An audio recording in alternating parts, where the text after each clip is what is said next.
first I thought she was just cheating, but then I found something so dark, so twisted, that I realized she wasn't planning to leave me. She was planning a life without me. The argument started with a single message I was never supposed to see.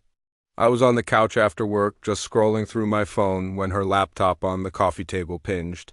She was in the shower, humming, totally oblivious. I glanced at the screen, thinking it was just an email or a shopping notification. But it wasn't. It was a message from someone saved simply as M. The message read, "Last night was perfection. I miss you already." My heart felt like it dropped through the floor. My hands started shaking, but I told myself it had to be some kind of misunderstanding. I clicked the chat open. More messages loaded, and each one was worse than the last. Her typing was flirty, breathless, almost greedy in a way she hadn't been with me in years. Then I saw the one that completely shattered me. "Don't worry about him. He's predictable. He won't question a thing." I just stared at those words while steam from the bathroom started curling under the door. In that moment, my marriage, which I thought was stable, maybe a little boring, but stable, it suddenly felt like a crime scene. She walked out wrapped in a towel, smiling, smelling of vanilla shampoo. "Why are you looking at me like that?" she asked, so casually it was chilling. I didn't say anything at first. I just picked up the laptop and handed it to her. Her smile vanished. She froze, her breath caught in her throat, and her eyes went wide like a cornered deer. "Babe," she stammered. "It's not what it looks like." I answered quietly, "It looks like you've been lying to me." The tears started immediately. The same reflexive tears she always used when she wanted to get out of trouble. "I was lonely," she cried. "You've been so distant. He listened. He listened in a hotel room?" I asked. She had no reply for that. Instead, she just whispered, "I didn't want to hurt you." I almost laughed. The absurdity of that statement was staggering. We talked for hours that night. Well, mostly she talked.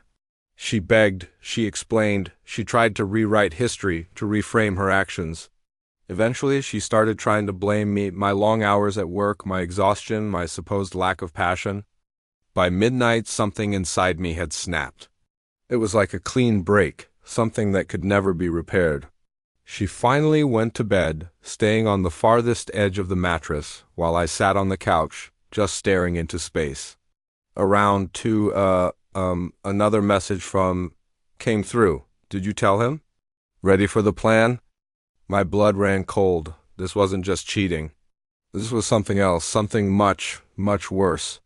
My heart was pounding as I scrolled up, deeper into their chat history than I had before, and there it was. A conversation about my life insurance policy, a conversation about my stress levels, a conversation about an upcoming accident. I read every single line twice, maybe 3 times, feeling like I couldn't breathe. She hadn't just betrayed me. She and this man had been fantasizing about a future without me. A future where the money she'd get from my death would fund their new life together. I felt sick to my stomach, dizzy, trembling with a cold, quiet fury. I didn't sleep a wink that night. The next morning, I acted normal. I was quiet, almost gentle. She took my silence as a sign that I was softening, that I was considering forgiving her. She even made me breakfast, kissing my cheek like she hadn't just spent weeks planning my disappearance. The moment she left for work, I made 3 phone calls. The first was to my lawyer. The second was to my sister. The third was to a private investigator I'd used for a business matter once.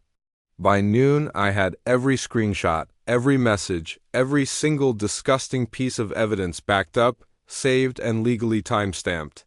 By that evening, the Pi had already found out who M was. It was her ex-boyfriend. The same ex she had sworn was just a friend, who meant nothing and was barely in her life. I didn't confront her that night. I didn't rage or scream or break things. Instead, I planned. The next morning, I sent her a message from the other room. "We need to talk." "Come downstairs." She walked into the living room nervously, probably expecting another round of emotional pleading.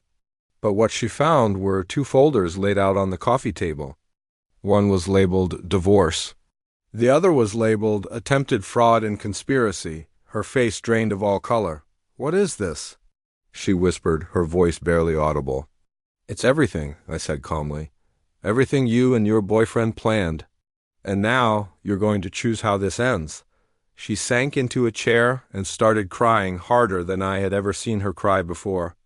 "I made a mistake," she repeated over and over again. But mistakes don't involve researching life insurance payout timelines. Mistakes don't involve planning someone's death. Mistakes don't include writing, "When he's gone, we'll finally be free," she begged. She clung to my arm. She promised therapy, promised loyalty, promised anything and everything I could possibly want. But I didn't budge. I told her the divorce was non-negotiable, and I told her that the second folder would stay sealed only if she cooperated fully and disappeared from my life quietly. Through her broken sobs, she agreed. Now she's living with her parents. She's jobless, her reputation is ruined, and she's blocked from all my accounts and from my life. Her ex? He was arrested 2 weeks ago on unrelated fraud charges. I made sure the authorities received an anonymous package with copies of everything. As for me, I feel lighter. It's a strange feeling, like taking your first breath after being held underwater for way too long.